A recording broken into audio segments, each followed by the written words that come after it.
পর্যায়ে চলে এসেছি।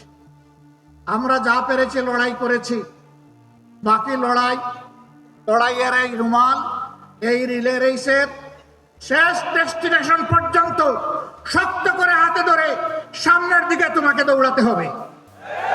তুমি সেই ছাত্র শিবির।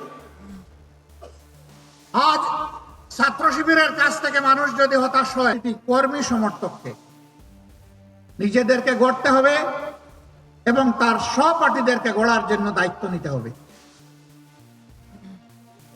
আমরা দেখতে চাই আর কোন শিক্ষা প্রতিষ্ঠানকে, কোন শিক্ষককে অপদস্থ করা হবে না, বরঞ্চ ছাত্র এবং শিক্ষকের সম্পর্ক হবে পিতা পুত্রের সম্পর্কের মতো। আমরা সেই পরিবেশটাই দেখতে চাই।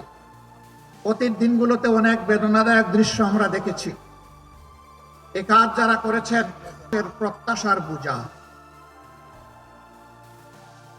আল্লাহ তাআলা এই বোঝা তোমাদের জন্য হালকা করে দিন।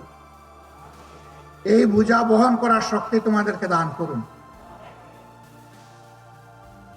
তোমাদের এই বিজয় শিক্ষা প্রতিষ্ঠানগুলোতে ইঙ্গিত দিচ্ছে আগামী দিনে ইনসাফের বিজয় হবে বাংলাদেশে ইনশাআল্লাহ। ছাত্র সমাজ তোমাদেরকে ভোট দিয়েছে, তোমাদেরকে ইনসাফের প্রতীক হিসাবে তারা দেখতে চায়,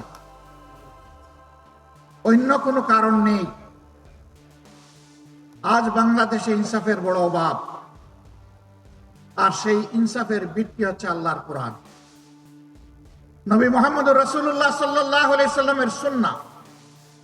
কোরআন সুন্নাহকে বাদ দিয়ে দুনিয়ায় কোথাও ইনসাফ কোনো কালে কায়েম হয়নি, হওয়ার কোনো সম্ভাবনা নেই।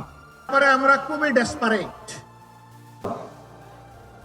ইসলামী ছাত্র শিবিরের প্রতিষ্ঠাই হয়েছিল এই বারাস মুক্ত, চাঁদাবাজ মুক্ত, দুর্নীতি মুক্ত নেতৃত্বের পরিবর্তন করে একদল আদর্শ, সৎ, দক্ষ, যোগ্য, চরিত্রবান নেতৃত্ব তৈরি করা।